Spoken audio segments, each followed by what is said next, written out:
এটা হচ্ছে T S area. দেখেন কত সুন্দর করে তারা দেয়ালগুলোকে সাজাইছে। আসসালামু আলাইকুম ভাইয়া, একটু ভাইয়া একটু কাইন্ডলি। যে এখানেও একই অবস্থা, মানে পুলিশ নাই তো কি হয়েছে, আমাদের ভাইরা কিন্তু আছে। এই যে দেখেন এটার ভিতরে সব কোল্ড ড্রিঙ্কস, তারপর হাতে দুইটা। এখন আমরা বের হচ্ছি। বাবা আমার এটা এখন নিলে অবস্থা খারাপ হয়ে যাবে। ট্রাই করতেছি যে নেওয়া যায় কিনা, আমার ব্যাগ ছিঁড়া না গেলেই হয়। ঢুকছে? আচ্ছা হাতে রাখো জাস্ট। নামতেছে বৃষ্টি, এখন বৃষ্টির ভিতরে যাওয়াটাও একটা চ্যালেঞ্জিং ব্যাপার, কারণ ক্যামেরা আমার ওয়াটারপ্রুফ না।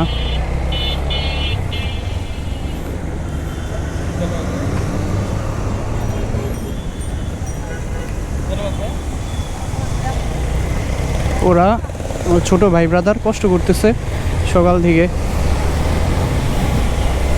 What is up guys, hope all is pretty good. This is Sajjad Hossain Prachurjo, welcome to Frantic Movers. তো এখন আমি একটু ঢাকার মধ্যে যাচ্ছি, আমার কিছু কেনাকাটার দরকার। আমরা 71 সালের সৈনিকদের দেখি নাই, আমাদের মুক্তি যোদ্ধাদের দেখি নাই, কিন্তু এদেরকে দেখতেছি। দেখেন এখনও রাস্তার মাঝখানে তারা অনবরত কষ্ট করে যাচ্ছে।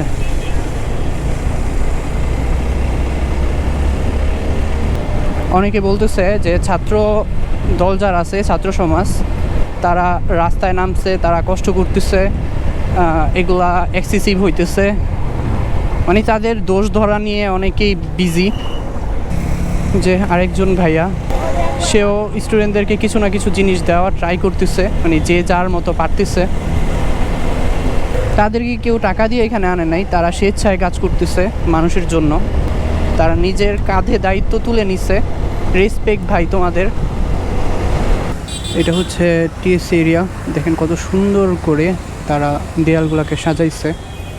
এই জিনিসগুলো দেখলেই দেশের প্রতি একটা মায়া কাজ করে, মনে হয় দেশটাকে আরেকটু বেশি ভালোবাসি।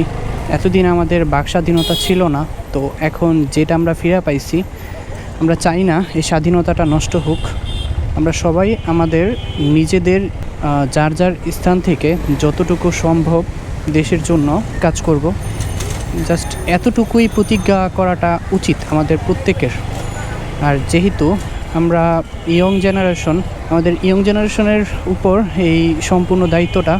তো আমাদের বৈষম্য বিরোধী আন্দোলনের যে 6 জন নেতা, সেখান থেকে 2 জন বাংলাদেশের ভালো 2টা পদে তারা হচ্ছে অন্তর্ভুক্তি হবে তাদের। তো এইটাকে নিয়ে অনেকে আবার সমালোচনা করতেছে যে তারা এত কম বয়সে কিভাবে পারবে।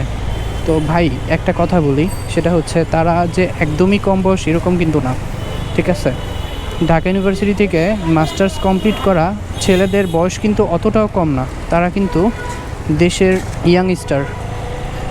তো এতদিন তো আপনারা যারা রাজনীতি বুঝছেন, আপনারা যারা সিনিয়র ছিলেন, রাজনীতি করছেন, বুঝছেন, তাদের দিয়েই তো দেশটা চলছে। তো আমরা তো দেখলাম দেশটা আপনারা কিভাবে চালাইছেন, কিভাবে দেশের চালিকা শক্তি ঘুরছে এতদিন। তো এখন আমরা এটাও দেখতে চাচ্ছি যে তরুণরা কিভাবে দেশটাকে চালাতে পারে, ঠিক আছে? এই যে ছাত্ররা জবে থেকে রাস্তায় নামছে, রাস্তার যেই পরিস্থিতি, রাস্তার যে নিয়মকানুন, সব কিছু তারা চেঞ্জ করে দিছে। তারা কিন্তু সর্বসাধারণের জন্য কাজটা করতেছে, সর্বসাধারণ যেন উপকৃত হয় সেভাবে তারা কাজ করতেছে। কোনো চাঁদা নাই। হ্যাঁ, যারা হচ্ছে ট্রান্সপোর্টের বিজনেস করে, অর্থাৎ যারা হচ্ছে বিভিন্ন ভেহিক্যাল রাইড করে, তো তারা এখন চাঁদা দিচ্ছে না। তাদের জন্য পরিবহন কষ্টটা অনেকটা কমে যাচ্ছে। তো যেই কারণে তারা কিন্তু ভাড়াটা কমাইলেও কমাইতে পারে। এখানে কিন্তু একটা সাধারণ মানুষের প্রভাব পড়তেছে, সবাই কম ভাড়া দিয়ে যাতায়াত করতে পারতেছে। তো দেখেন কত সুন্দর একটা সিস্টেম। আর এতদিন চাঁদাবাজগুলা যে যেভাবে পারছে সেভাবে খাইছে। আমরা ছাত্র সমাজ সকলে মিলে এই দেশটাকে গড়তেছি। যে কোনো ধরনের অপকৃতি আমরা কিন্তু রুখে দিতে প্রস্তুত। দেখেন এখনও কিন্তু বৃষ্টি পড়তেছে, তো আকাশ মেঘাচ্ছন্ন, প্রায় 4-5 ঘন্টা ধরেই বৃষ্টি পড়তেছে। তো আমাদের যেই ছাত্র ভাইরা তারা কিন্তু দৈমা যায় নাই, তারা কিন্তু মানে নিজেদেরকে গুটিয়ে নেয় নাই। হ্যাঁ, ফ্র্যান্টিক মুভার্স ভাইয়া, এই যে লেখা আছে। এখানে অনেকেই আছে, তো সবাইকে একটা করে দিয়ে যাই। ভাইয়া একটু কাইন্ডলি, ভাইয়া আপু হ্যালো, এক্সকিউজ মি আপু, থ্যাংক ইউ আপু। আচ্ছা আসো। আসসালামু আলাইকুম ভাইয়া, একটু ভাইয়া একটু কাইন্ডলি, ভাইয়া আসসালামু আলাইকুম, একটা যদি নিতেন ভাইয়া। আসসালামু আলাইকুম ভাইয়া। আসসালামু আলাইকুম ভাইয়া। তো আমি মোদালে প্লাজাতে গিয়েছিলাম এই যে এই ওয়াচটা কেনার জন্য। এটা হচ্ছে MI ওয়াচ 3 অ্যাক্টিভ। আমার আগের ওয়াচটা নষ্ট হয়ে গেছে, সবসময় আমি এই ওয়াচ ইউজ করি, তো অনেক দিন যাবৎ ওয়াচ নেই, এজন্য এটা কিনতে গিয়েছিলাম। এই যে এতগুলা মানুষ, এই রোদ নাই বৃষ্টি নাই, তারা পরিশ্রম করতেছে, তারা কিছু পাওয়ার জন্য আসে নাই, তারা যেহেতু রাষ্ট্রের দায়িত্বটা নিয়েছে, তো সেই দায়িত্বটা সুষ্ঠুভাবে পালন করার জন্য তারা এসেছে। এখন তো বর্তমানে ডাকাতের একটা ট্রেন বের হয়েছে, মানে যে কোনো জায়গায় অনেক জায়গায় ডাকাতি হচ্ছে, তো আমাদের সেনাবাহিনীরা তৎপর থাকায় তাদেরকে ধরতে সক্ষম হচ্ছে, আবার অনেক জায়গায় ডাকাতি করে নিয়েও যাচ্ছে। তারা হচ্ছে রাষ্ট্রের শত্রু, তারা এই কাজগুলো করতেছে। আর ম্যাক্সিমাম মানুষই, আপনারা কিন্তু কেউ দেখাইতে পারবেন না যারা ডাকাতি করতেছে তারা কোনো স্টুডেন্ট, ঠিক আছে?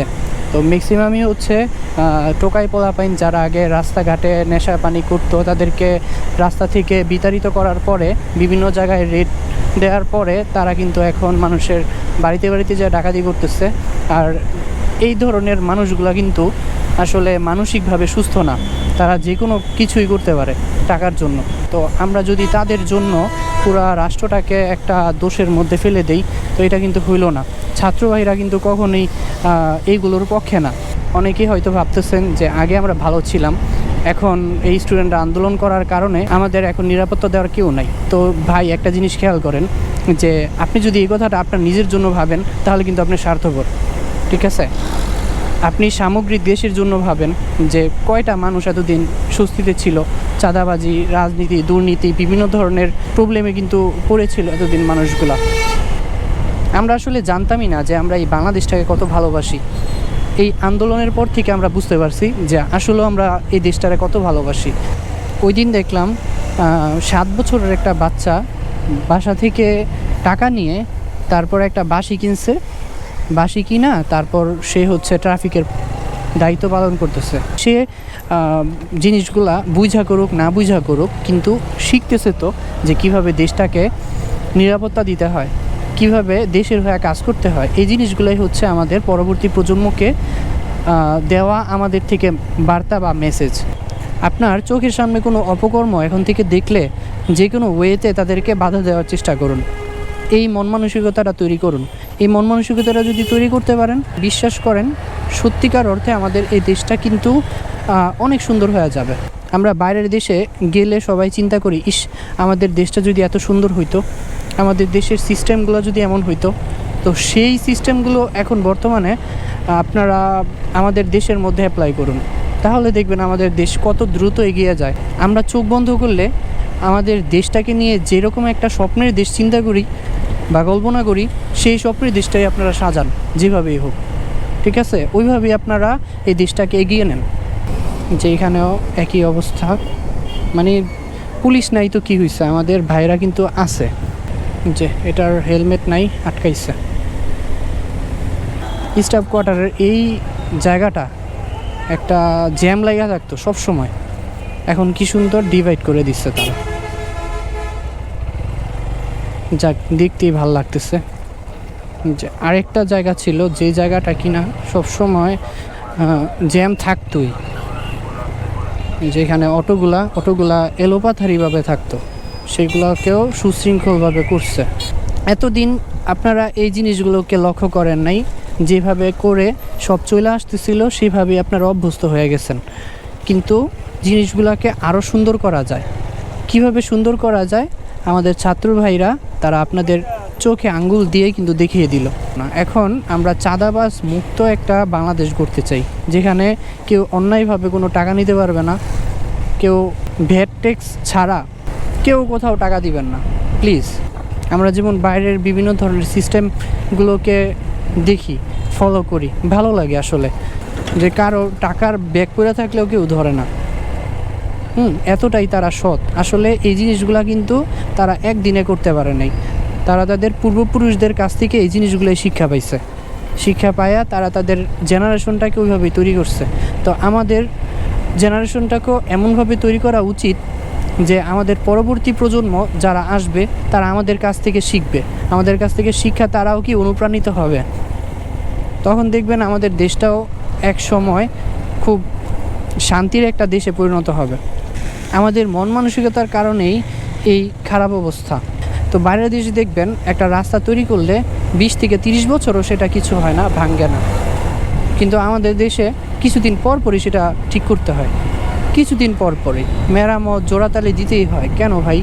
যখন তৈরি করছেন, বাজেটটা পাস করছেন, আপনারা কি টাকা নেন নাই? আপনারা কি টাকা কম নিছেন? আপনারা কম দামি জিনিস দিয়ে জিনিসগুলা তৈরি করার ট্রাই করেন, যেভাবেই হোক। হ্যাঁ, খরচটাকে আপনারা কমায় আনার চেষ্টা করেন। কেন?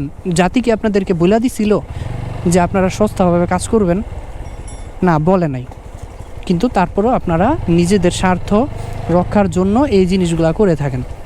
আমরা নিজেরাই শপথ করি যে এই জিনিসগুলো থেকে বের হয়ে আসব, তাহলে কিন্তু পসিবল।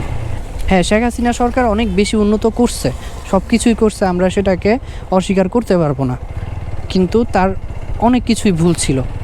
উন্নয়নের দিক থেকে তার মন মানসিকতা খারাপ ছিল না।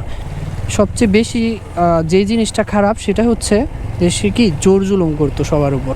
একটা শ্রেণীর মানুষ কি মানে ডেডিকেশন নিয়েই থাকতো যে তাদের উপর কেউ নেই, তাদের বিরুদ্ধে কেউ কথা বলতে পারবে না। মানে আমাদের বাকস্বাধীনতা ছিল না। আমি অনেক কিছুই বলছি, আমার কোনো ভুল ত্রুটি হলে আপনারা ক্ষমা সুন্দর দৃষ্টিতে দেখবেন। আমিও মানুষ, আমারও ভুল হইতে পারে, আমার ভুলটা আপনারা ধরাই দিবেন আশা করি। তো ভিডিওটা এই পর্যন্তই, ভালো থাকবেন সবাই। Stay tune for regular update. Signing off.